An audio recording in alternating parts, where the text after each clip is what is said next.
Hi folks, I'm Alan Watt and this is Cutting Through the Matrix on February the 21st, 2016. This is part 3 of From the Master's Mouthpiece. That's the short title. The longer one, of course, is From the Master's Mouthpiece, coming soon. Your planned future of gloom and doom. And the reason for this is because you understand there are forms of warfare. One of the most potent forms is economic warfare.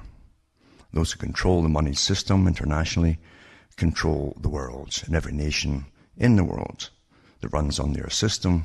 And you see they've taken an awful long time to make sure that everyone's on the same system, run by the same people, managed by the same private banks at the top, and the so-called specialists that they're put into place of power in every country. And they're all telling you now, of course, that it's time to get the message home to you that the future ain't what it used to be, sort of thing. And you're getting used to hearing what I've mentioned for a long time now. Austerity's coming. Austerity meaning poverty. And you're going to get plundered, of course. The rich people at the top who control it all are bringing their new system to suit themselves, and they will be literally worlds apart in their standard of living from the rest of the population. They almost are already, in fact, but they're going to go even further as they plunder the planet, make you pay incredible amounts of money for basic necessities and energy of all kinds, just to heat yourself, keep alive, that kind of thing. And you'll find that you've got nothing left to spend. You're post-industrial, you see. And, you know, the big boys at the top, it's so easy. They always give you a semi-plausible reason for the way that things are going. All you expected, these are the so-called top guys, supposedly, that's their cover, in economics and how financial systems run and are regulated and all the rest of it. We know it's nothing but a big Ponzi scheme. We know there's nothing backing the money. And they'll tell you, oh, well, you see, we thought it would always grow forever and get bigger and bigger, and businesses would flourish and get bigger and bigger. And your whole system, true enough, you see, which is also theirs because they gave you the system. You're living in your system, folks. Believe you me, they're not just taking it over. You're already in it. So are your parents and grandparents. And they're changing their system to suit themselves, as I say. You're going to, as the big boys, of course, will get richer and richer as they plunder the planet. They always do. And they'll bring in a new type of money eventually. It doesn't matter what they call it. Electronic, doesn't matter. Nothing at all matters regarding what it is, because it's based on nothing.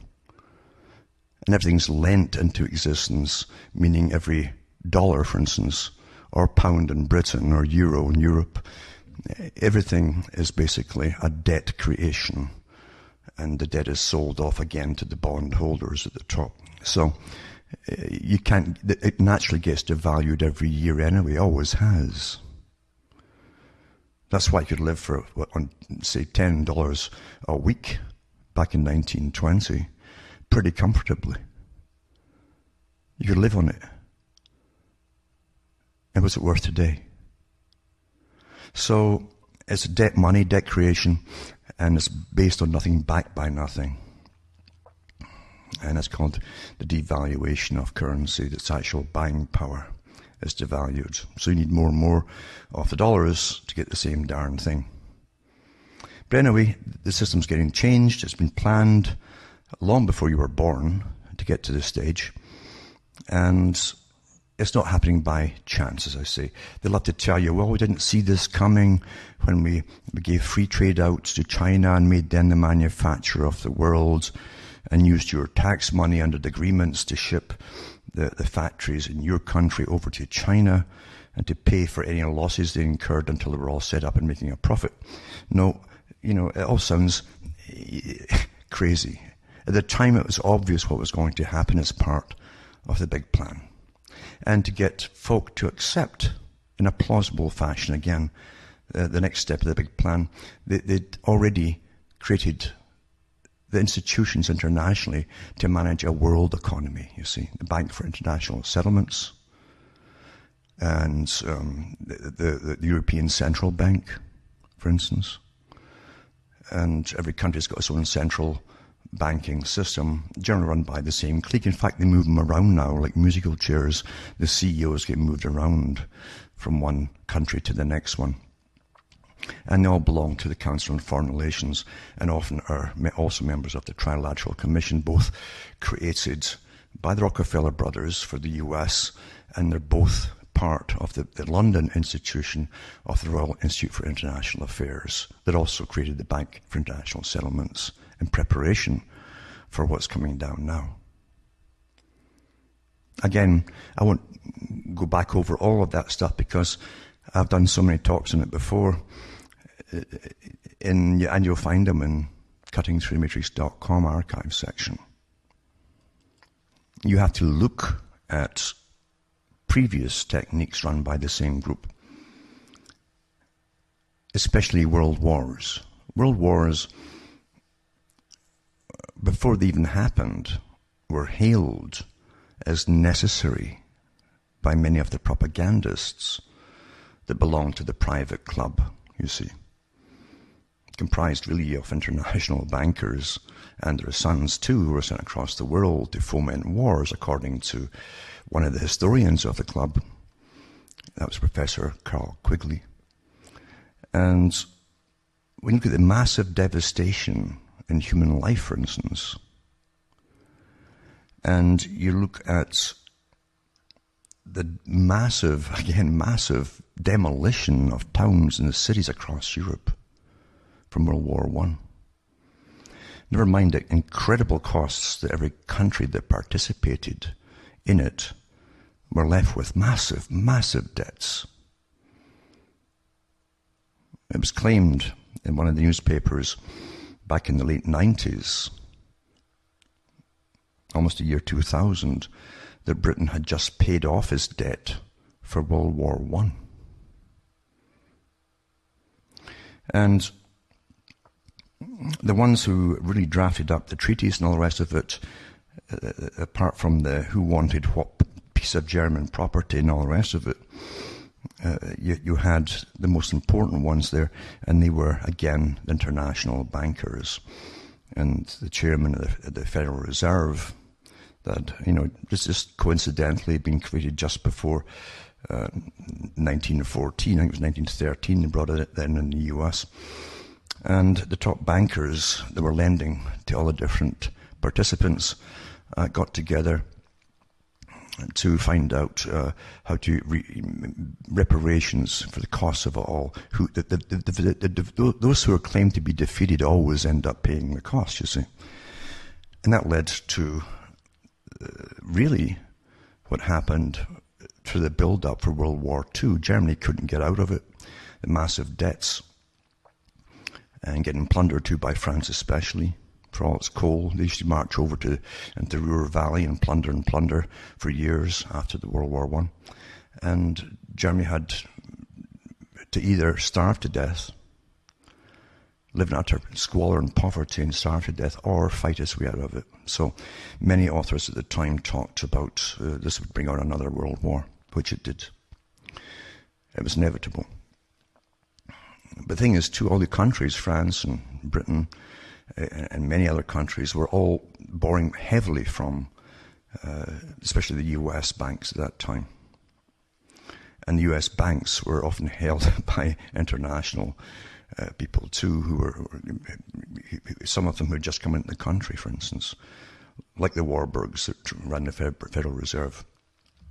Anyway, it's a big plan, a big plan.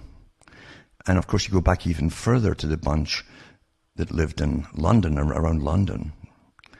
That was the Alfred Milner group, Lord Alfred Milner, and he talked about the world plan to bring about, just like Cecil Rhodes, they merged with the Cecil Rhodes group into taking over the world's resources and using national armies to police countries they would invade to take over these resources. And they even talked about starting wars to make it all happen. And that their vision was to have a world commonwealth. That's how they initially phrased it. And it'd be run on initially this system that had taken over England of apparent democracy, and it would push all the same goals of free trade that they've been pushing through this group, through the Parliament in London, in England. They would use that across the world. In other words, put a model type system across the world, all connected to each other, all run by the same financial lenders and so on. And they would bring a global economy, a global parliament, all that kind of stuff came into it too. And many of their propagandists, as I say, wrote about it, including the left-wing propagandists, which they also owned, such as H.G. Wells, for instance, who wrote about the necessity for war. And after World War I, H.G. Wells said, well, the people haven't buckled down. He says, we've created the League of Nations, which was and he actually lauded this as being the embryo for a world government. And that transformed eventually into the United Nations, as you all know. But he said that the people haven't buckled under. They're not on their knees yet. They're not willing to give up their sovereignty. We need another war. And they went to work on that too. So it's left wing and right wing are all part of the same body of the bird, you might say. Never forget that. And getting back to the point, look at the devastation it causes. What does it do? It depopulates, especially the young men, you see. World War I shocked the world, utterly shocked them. And the fact that every village and town and in Britain and countries like that were decimated of their young men. And often it was young men and the sons and the fathers as well. And uncles that were wiped out, whole families. Incredible massacres. Incredible. And they were sent off into into the hailstorms of machine gun fire to march across open ground. They weren't allowed to lie down, take cover. There was no cover in Flanders and different places. And they couldn't lie down. You lied down if you were killed. That was it. Down you went. And they went wave after wave and literally tallied up them, dropping regiment after regiment for years. Right, here's another bunch over the top. When you go, and that was it. Within 30 seconds, a minute, you're all dead. Get another bunch over. In other words, the idea was whoever ended up at the end of it with a few more left than your enemy, then you'd won the war. That was the idea. But meanwhile, you decimated the country of all your young men. Decimated a lot of the middle class too. And the officer class as well, you see. So accomplished a lot of things. And that's the key to all these, what I'm talking about tonight. Look at what it accomplishes. Massive devastation. Massive death toll on young people who would otherwise have bred and created more children and so on. Decimated the middle classes who felt it was their duty at that time to go off and kill, etc., or be killed. It created massive debt for each nation. So they're now less sovereign than they definitely were before.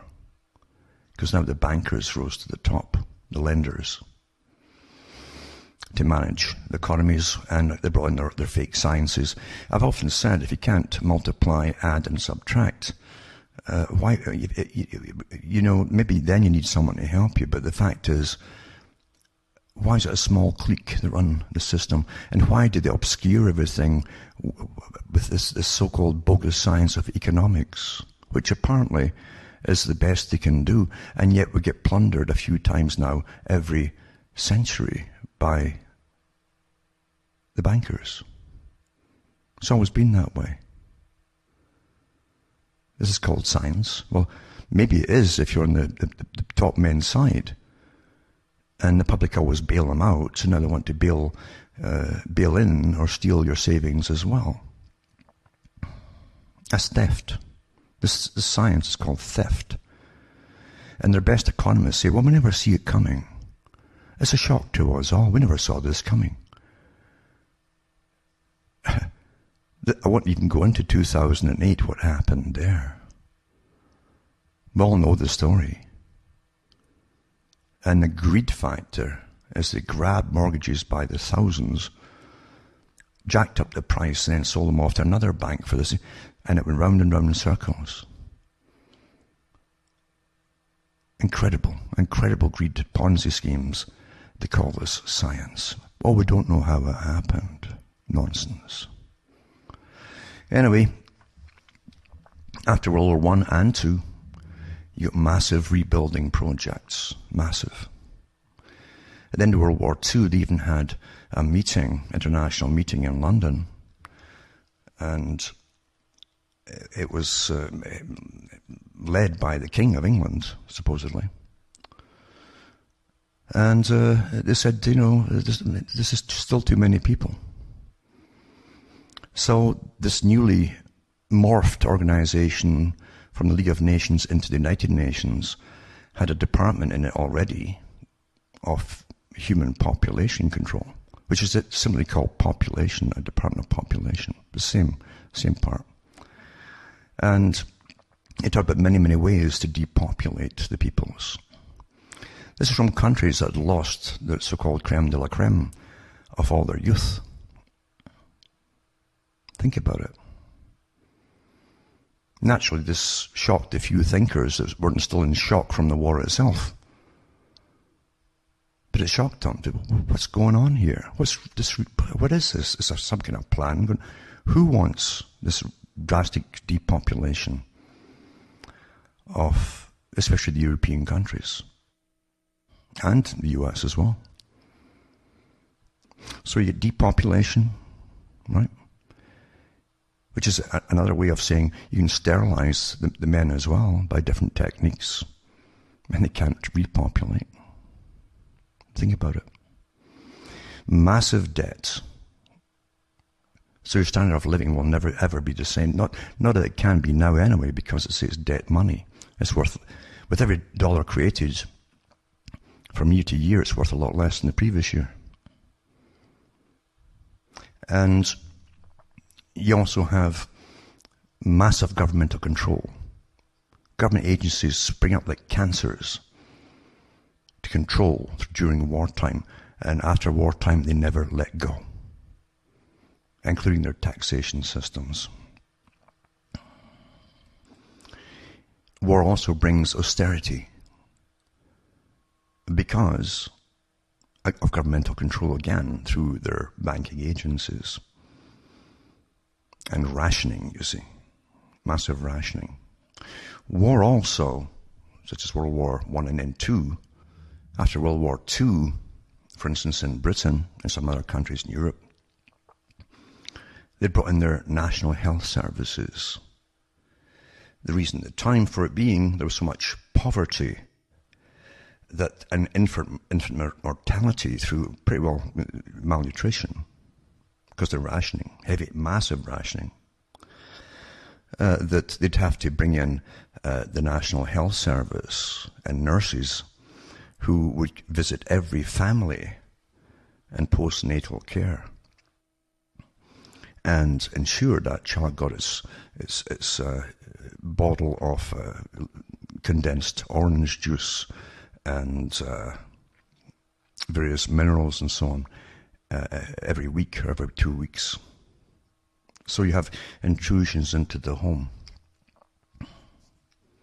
by government that then gives itself the authority, because the nurses would go around all the houses and they would start saying, oh, you should tidy up here, you should blah, blah, this isn't healthy, blah, blah, and then you start ordering you around, etc. Now we see the same thing today with Gerfec in Scotland, and it's also being expanded into other countries and through the mental health organisations. And remember, your mental health organisations are now part of your national health services. That's why you must have a national health service. They have a draft up right now in the US on this particular thing too. And it's to do with partnering with parents on behalf of the US government. So, austerity, a form of rationing. That goes for gasoline too, you see. And all fuels, even for heating, and your electricity. Everything's rationed in warfare. Massive debt, we got to pay it off and go into deep austerity. Deep austerity. We're post-industrial.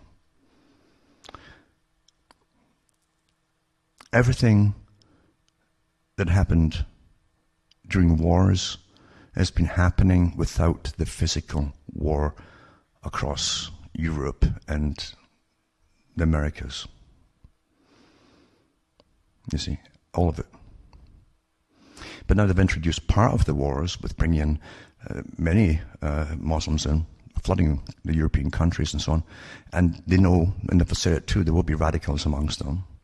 So now you'll have the same thing as you had during a war situation as well, where you have government spying on all its own citizens, you see. You think this is all by chance, don't you? Do you really think it's all by chance? As I say, if you want to conquer, the best way to do it is economically. And also, if you want to conquer, you simply plan it that way by those who control the scam of the money system. The real mafia, you see. And that's what we'll touch on tonight. That's why it's not just gloom and doom I'm giving you the facts here. Now, the ancient Greeks talked about how a human being works, for instance, like Aristotle. He talked about the driving force in a human, which was basically the spirit, you know, that drives you. It can push you forward and gives you the energy and sometimes demand to get things or whatever it happens to be. And then you have to have reason to dominate and control, order it, you see. And you also have passion. Spirit can drive passion, but reason must also control the passion.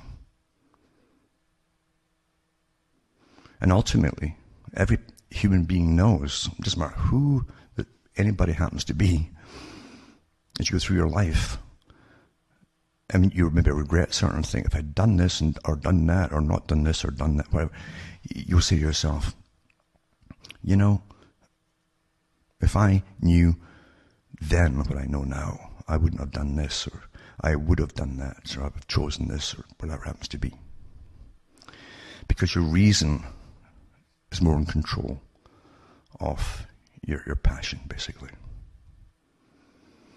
If you want to control people through passion, look where it gets you. The big mob, like the Bolshevik Revolution, was when folk were sent into Russia, slaughtered millions of the people. I mean, with glee. Massive story behind it too. But again, they needed the people to be on their side. The mob, you might say, the vast majority, even the silent majority, who were terrified. They'd always be on their side, or else. And when you get a mob, how do you control a mob? You get them excited with passion. Entertain them too. That's what you do. Reason must control your thinking, and facts. Facts require massive investigation. And that means that there's no topic that can be taboo to you. Even when you've been brainwashed to be politically correct in any particular area, or every area, you must investigate everything for yourself. You also have, in the mass man, this need to belong, and they won't investigate anything. They'd rather live in delusion forever, to belong to the rest of those in delusion. But you're an individual, you must search out things for yourself, and nothing can be taboo. When anything is made taboo, You better always think to yourself, it must be an awful darn good reason that you're not supposed to look at any particular thing. But you must. And stop thinking that accidents just happen. Here we are, supposedly in a space age and all the rest of it, and satellite and computers galore and all this kind of, and you think really that it's just strange. It's like earthquakes or something when the economy just goes belly up, and all these top paid millionaires, like annual millionaires for their paychecks, don't see it coming. Who is kidding who? It's meant to go that way. So we're being sterilized. That's not news anymore. I was out about that back in the 90s, and even before, actually, I knew it too. Again, by looking into other fields of study and statistics and all the rest of it. We're in massive debt. It's like a war. So we're into what's coming now, which is rationing by demand through penalties and taxes, and be controlled scarcities of fuels and so on. You see, just like wartime. You also have government taking over all parts of society, again, to take over the chaos, and from the chaos, to help you out of it, right? You don't need the physical war. You don't need it. We've got all the elements of an actual physical war. And just to cap it off, as I say, we definitely will have ongoing terrorism forever within all our countries now, because that's the agenda. And the big boys have said that there'll be, for the whole future now, it's going to be terrorism. The so-called experts and security, etc. But you're all supposed to think it's all by chance and coincidence and blunders, you see. It's safe to feel that way, doesn't it? It's really safe, isn't it? We're all in it together.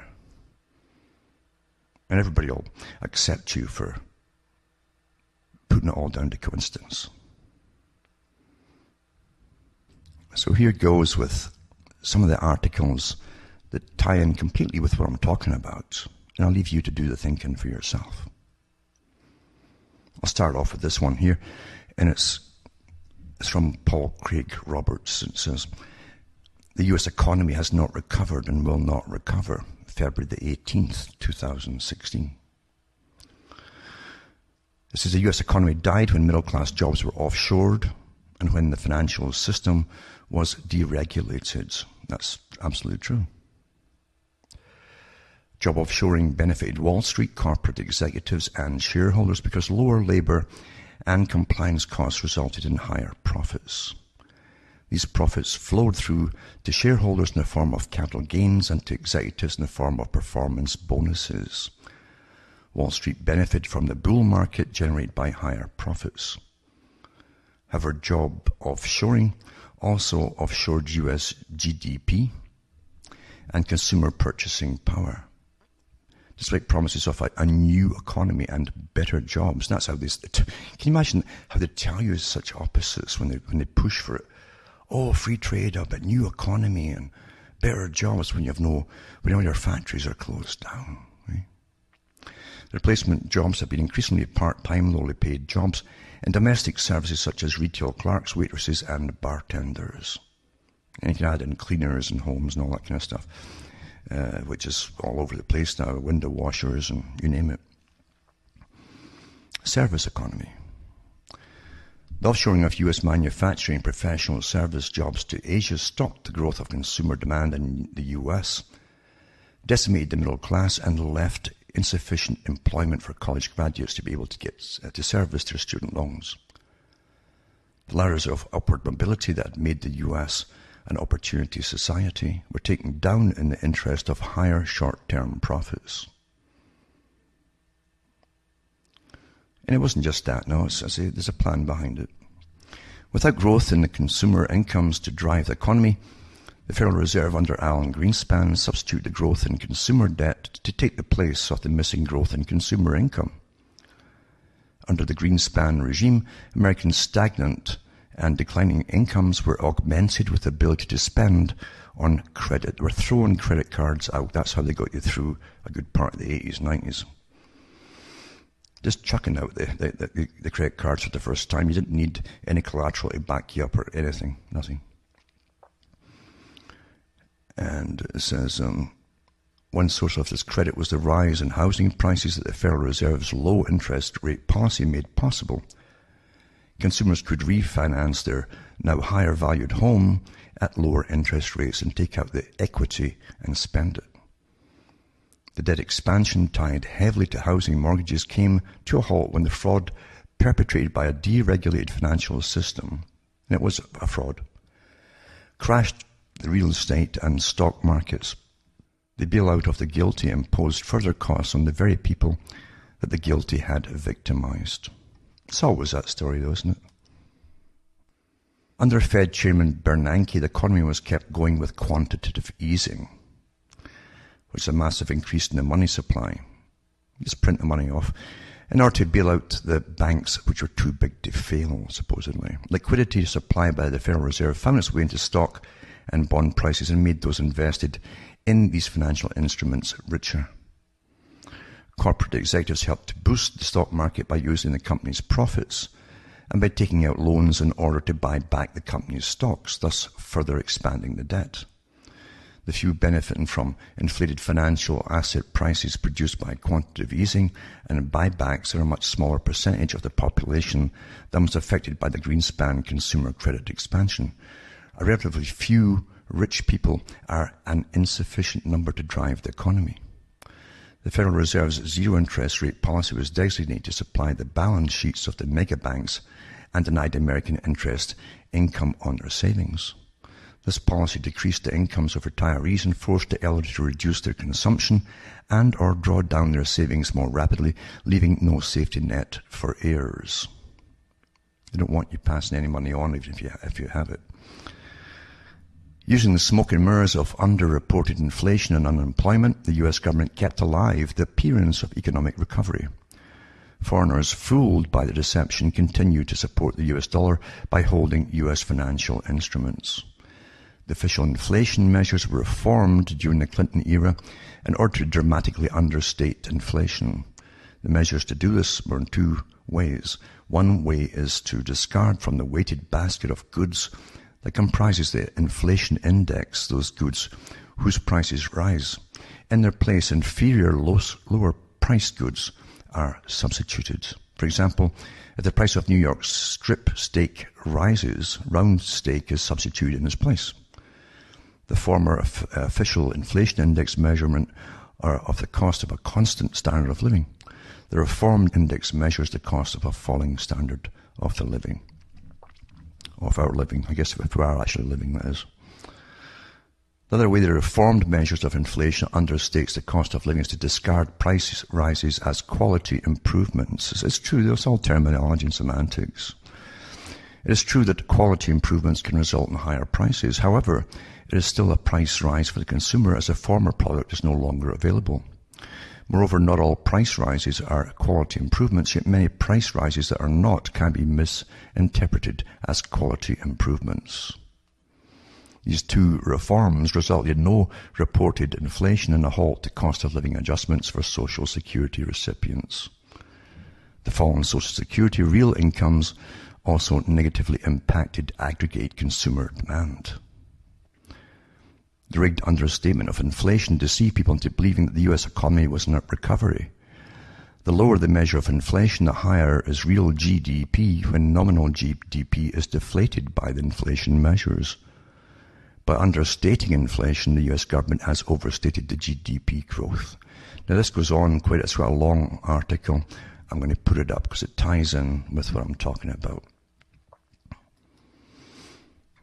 And this article I'm starting here with is called The Three Marketeers.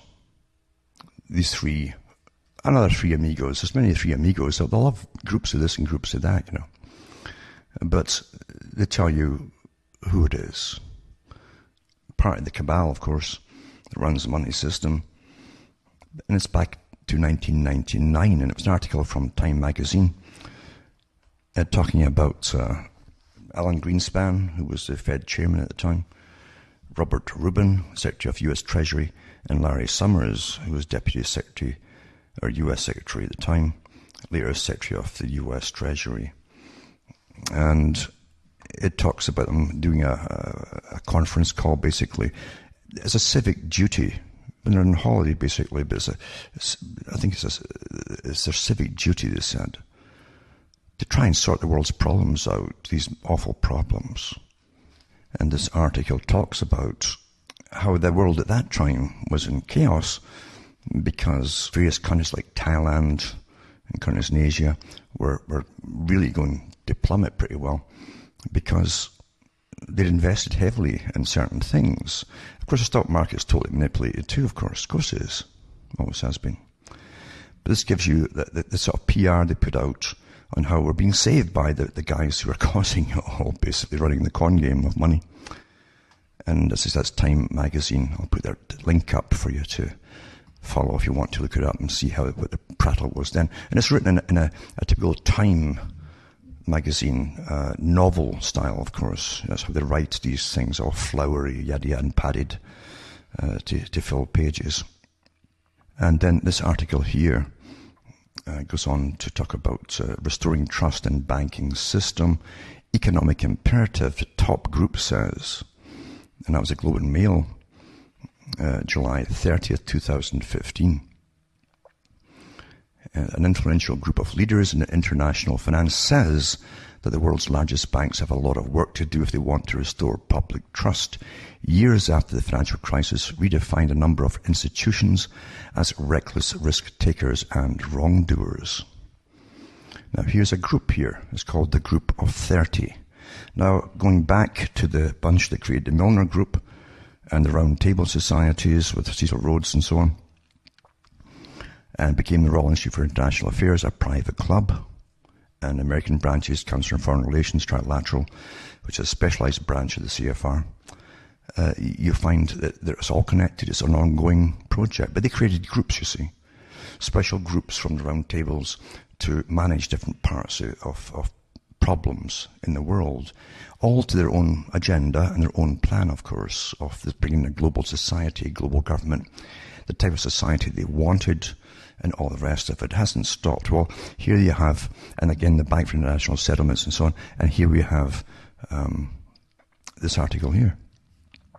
Restoring trust in banking. It's a public duty. And an economic imperative, says Jean-Claude Trichet, G30 chairman, former president of the European Central Bank. Said in a statement, restoring public confidence needs to be a top priority and so on. Long overdue. Followed the release of a study that examined banking's corporate culture through more than 70 interviews with top executives at financial firms in 16 countries. And they looked at how firms champion ethical values and punish unethical behavior. And collectively they received a failing grade. Banks in banking today stand in disrepute, the report said. So here's the guys who pretty well manage cash and so on, the Group of 30.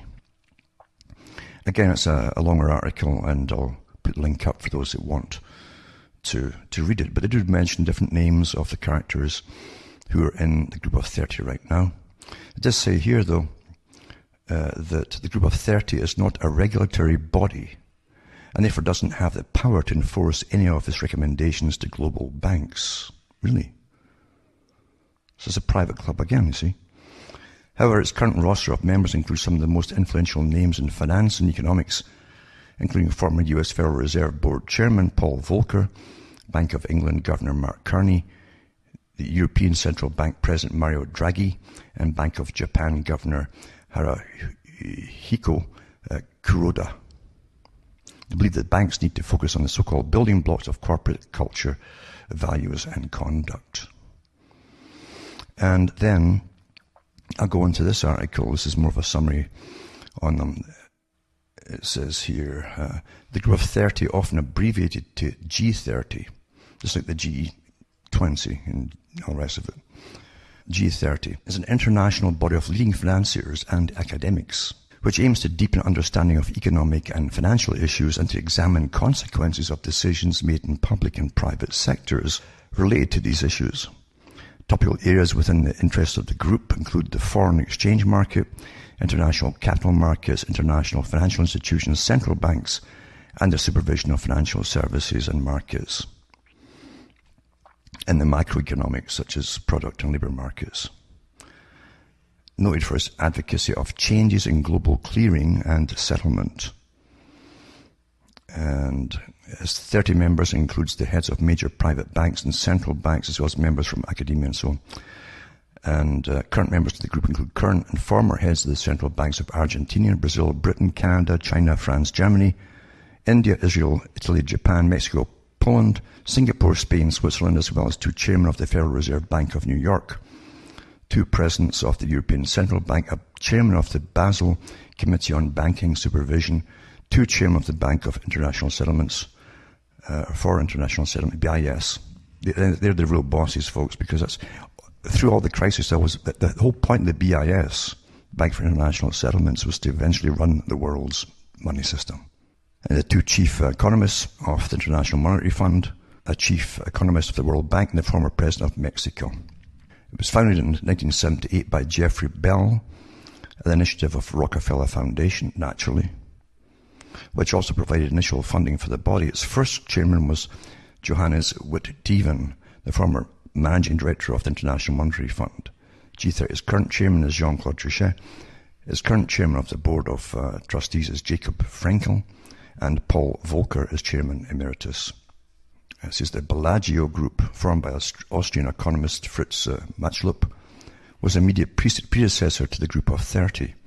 It first met in 1963 to investigate international currency problems, particularly the balance of payment crisis which America faced through the early 1960s. Establishes study groups and so on, and they've experts in the specific fields of the different study groups and the particular problems that they're working on. And they're focused on central banking. And you'll see all the names there of the membership. It's quite fascinating to read them all. Now let's touch on some of them here. Paul Volcker, Chairman Emeritus CFR, Council on Foreign Relations and Trilateral Commission, naturally.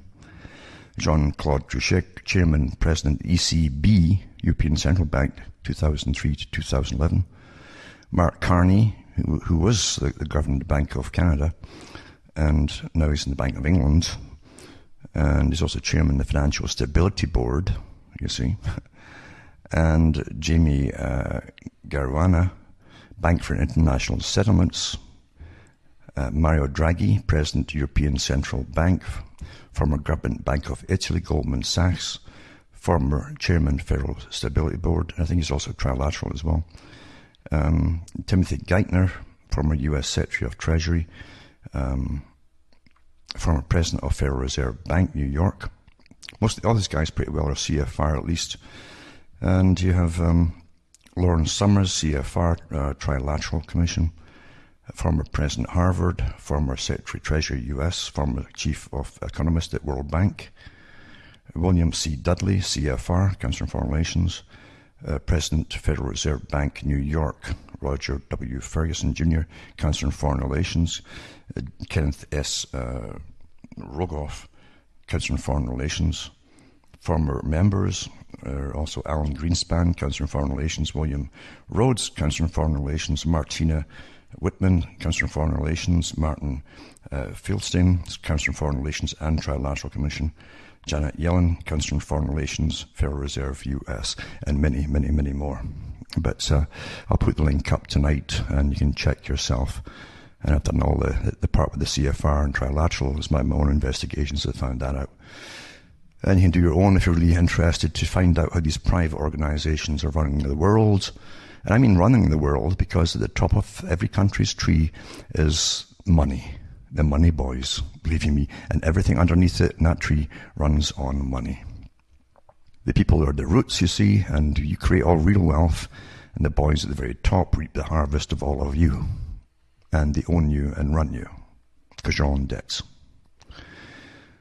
And as I say, the guy who took over when they changed into the group of 30 from the other Austrian group, Jeffrey Bell, it says, is an economist, banker, and executive secretary of the Washington-based group of 30, an influential high-powered council of private and central bankers.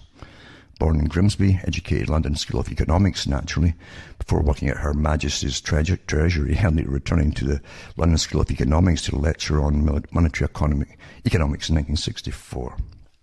Served as economic advisor to the British Embassy in Washington, then joined the Schroders Bank as assistant to the chairman Gordon Richardson, later Bank of England governor. He was chairman of the bank Guinness McMahon Holdings between 1987 and 1993. In 1978, he founded the influential G30 advisor group after an invitation from the representatives of the Rockefeller Foundation. Cancer Foreign Relations, you see. And today remains that group's executive secretary, and assess the American branch of the Royal Institute for International Affairs, a private organization. In 1982, he formed his own consulting company and so on. And they go into other details about him. Lawrence Summers, it says here, who's also in it there, of course, gives you all these positions, and that he's been into. American economist, President Emeritus, and Charles W. Eliot University Professor of Harvard University. Left Harvard in 1991.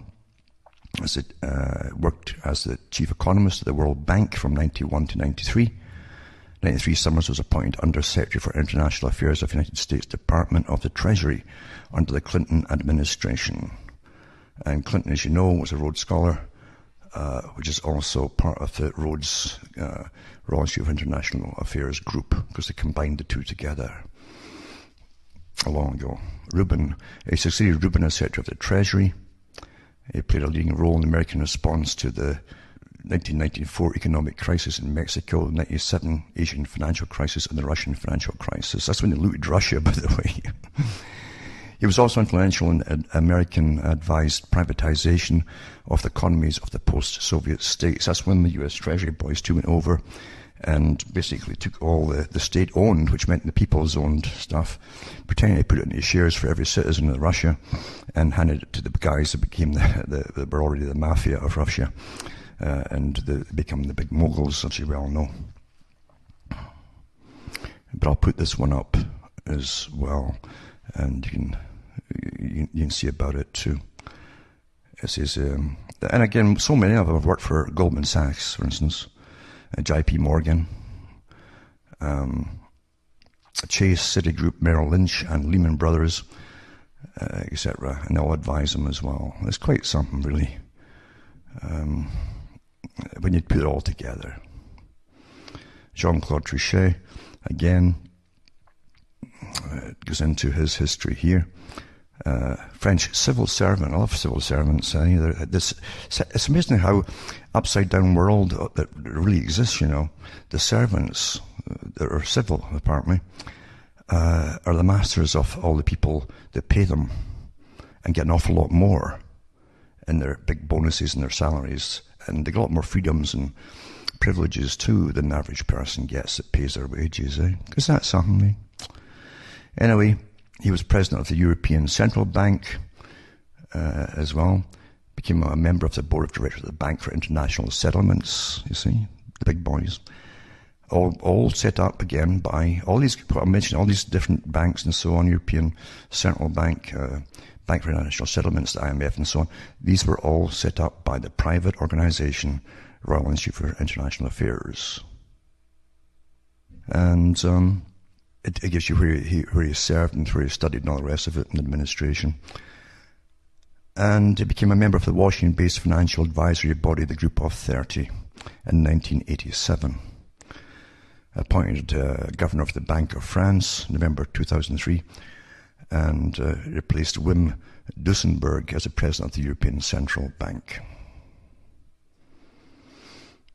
And goes through his history as well. And in this article here, the global financial turmoil concerns US Fed.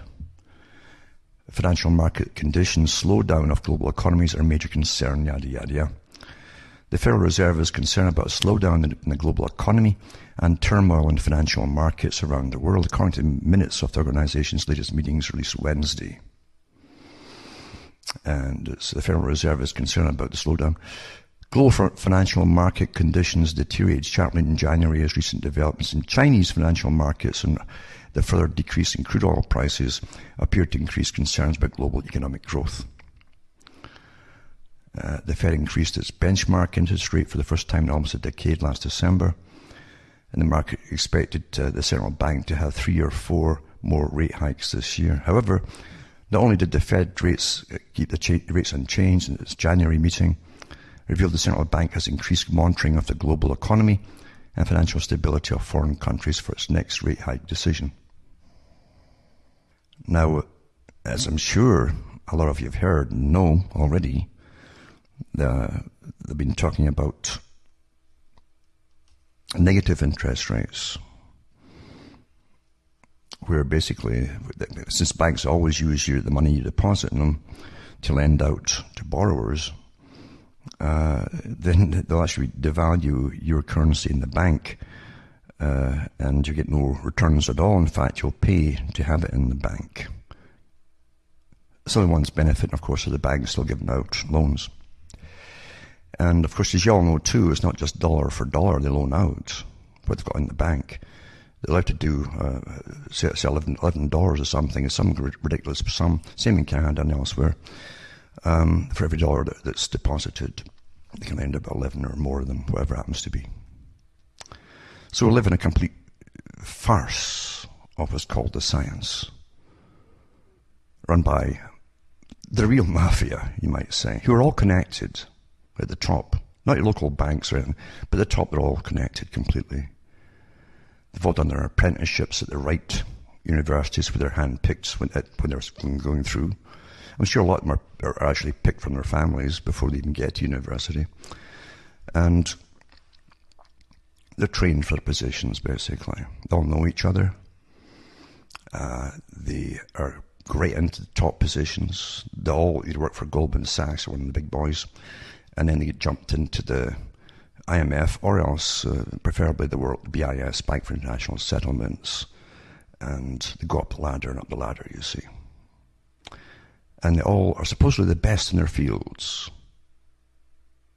as we get crashed over and over and over again. And if you can keep believing it's all happenstance, it's a slow down the economy, it's just didn't see it coming. It's impossible to predict. You've all lived for quite a long time through all the different free trade negotiations going way back. Many of you have lived through the NAFTA ones and the free trade agreement before that. Never mind all that ones that came subsequently. You've all watched your jobs go offshore with the factories that uprooted and went there and set up in China. You've all experienced the service economy. And the boys that planned it all, again, the full free trade deal was the same private group, this Royal Institute for International Affairs, Council on Foreign Relations, and their specialized money boys, the Trilateral Group, you see. One big club. A private club. They always seem to get appointed by those in your government, those who are elected to go in, who get money to run for election from the same big banks and so on. You'd really have to have an awful indoctrination problem where it really works on you to want to believe, and that's the key to things. You want to believe that no one can help what's happening. It's all planned that way. All planned that way. Because Carl Quigley, who was a historian for a long time for the Council on Foreign Relations, the American branch of the Royal Institute for International Affairs, came up with the whole darn plan in his writings. He was all for it. He was a member. He was a personal historian for a while, giving the real history of why things had happened in the world, including the fact that they'd been behind the massive wars for a century. To bring about this planned society this global governmental system, and run by the intelligentsia, and Quigley saw himself as one of those. And they would have the planned world, the planned society. That meant like real family planning and national family planning. The numbers racket, you see. And consumerism, post-consumerism, step-by-step stages to bring you under the institutions that he said were set up by the Royal Institute for International Affairs, previously called the Lord Alfred Milner Group. That even went as far back as creating the Boer War to grab the world's resources. But I've talked about all this before, and you have to check out the archive section at cuttingthroughthematrix.com. Lots of history in there. And believe you me, I think it was Roosevelt said that. FDR said, if it happens in politics, it was planned that way. And you better believe it. You better believe it. Just like the plan crashed the last time, in his day, I should say, and brought him to power, was planned as well. You must get crisis to give yourself the right to expand governmental influence and authority over the peoples, creating agencies and so on. Crisis is their key. They came out over 100 years ago with a term that was first used then, that you can never let a good crisis go to waste. How often have you heard that since in your own lifetime? That's how you change, planned change society. Remember too, you can buy the books and discs at cuttingthroughthematrix.com. And you can also donate if you download something to listen to. It's all free up there, but it certainly would help me out, because especially those who grab all the information and have done and push it out as their own, and even put it in their own books. It's one thing being an unpaid worker or labourer, you might say, but it'd be nice to get some feedback once in a while, or a kickback from the money you're making. That'd be awfully, awfully nice. Because believe me, I have to live as well, and I have the same problems as you all do, with the prices going up for every darn thing. And I don't live high in the hog like a lot of listeners actually do as well. And I live on the bare minimum, and somehow I scrape by most of the time. But remember, folks, as I say, that everything that happens is planned that way.